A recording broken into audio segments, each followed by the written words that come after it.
1 may rayonduk sotunun алдында Алмазбек Атамбаевка каршы тараптын нааразычылык акциясы өтүп жатат.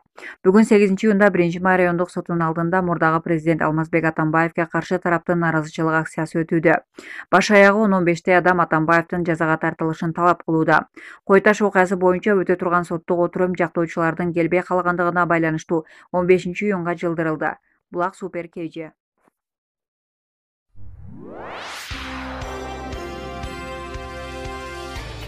Блогер Эльмир Сыдымановдун сөзүнө кайрадан экспертиза дайындоо чечими чыкты.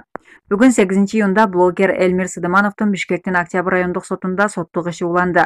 Жактоочу блогердин видеосуна кайрадан комплекстүү психологиялык лингвистикалык экспертиза дайындала турганын билдирди. Сот Эльмир Сыдымановго акыркы сөз бергенге чейин видеого толук турдуу жогорудагыдай экспертиза кылуу өтүнүчүмдү канааттандырды. Эми Эльмирдин видеосуна кеңири түрдө экспертиза дайындалат. Бул биз үчүн аябай жакшы болду. Жыйынтыгы 1 айга жакын убакытта чыгышы мүмкүн. Азыр ошол себептен соттук отурум токтотулду, деди жактоочу Али Магаев. Булак Супер KG.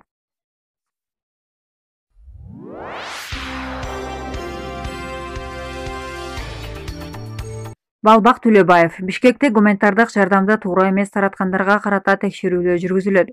Бишкекте гуманитардык жардамдарды туура эмес даректерге тараткандардын үстүнөн арыз жазылды, деди Бишкек шаардык мэриясынын аппарат башчысы Балбак Төлөбаев Супер KG порталы байланышканда. Анын айтымында ушул тапта мындай жүйө менен шаардагы номер 19-муниципалдык аймактын башчысы кызматынан алынган.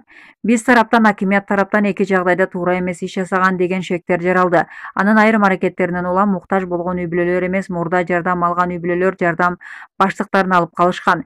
Мындан улам укук коргоо органдарына кайрылдык. Ал кызматкер жумушунан алынган. Азыр иш козголдубу бизге белгисиз, бирок териштирүү иштери жүрүп жаткан.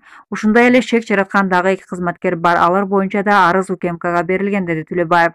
Ошондой эле ал мэрия гуманитардык жардамдар калкка адилеттүү жетиши үчүн бардык аракетти көргөнүн 95% акыйкат таратылган деп эсептерин кошумчалады. Булак Супер KG.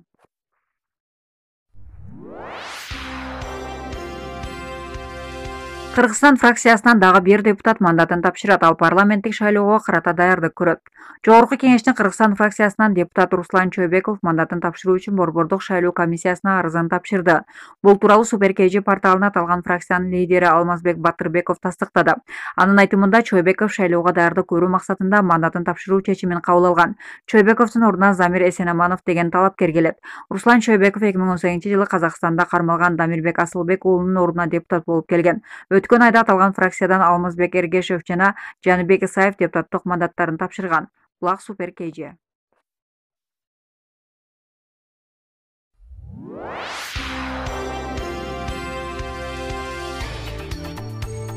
Оорусун айтпай үйүндө жата берген Нарында бир аял коронавирустан каза болду.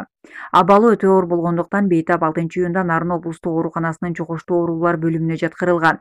Нарын облусунда 67 жаштагы аял коронавирустан каза болду. Бул туурасында Саламаттык сактоо министринин орун басары Нурболот Үсөнбаев брифинг учурунда билдирди.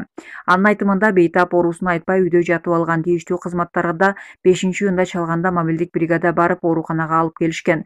Абалы өтө оор болгондуктан 6-июнда Нарын облустук ооруканасынын чогуштуу оорулар бөлүмүнө жаткырылган. Бейтап реанимацияга алынып, кычкылтек дагы колдонулган. Бирок абалы өтө оорлошуп кеткендиктен медиктердин жасаган аракеттерине карабай кече 7-июнда кечинде жүрөгү токтоп каза болуп калды. Ага COVID-19-дун эң оор түрү жуккан деген диагноз коюлду. Өпкөсүнүн 2 тараптуу пневмония болгон аккан оорусу менен да жабыркаа чеккен. Кан басымы өтө жогору болуп, коронавирус жугуп калгандан кийин организм көтөрө албай калган, деди Үсөнбаев. Ушуну менен Кыргызстанда коронавирустан 23 адам каза болду.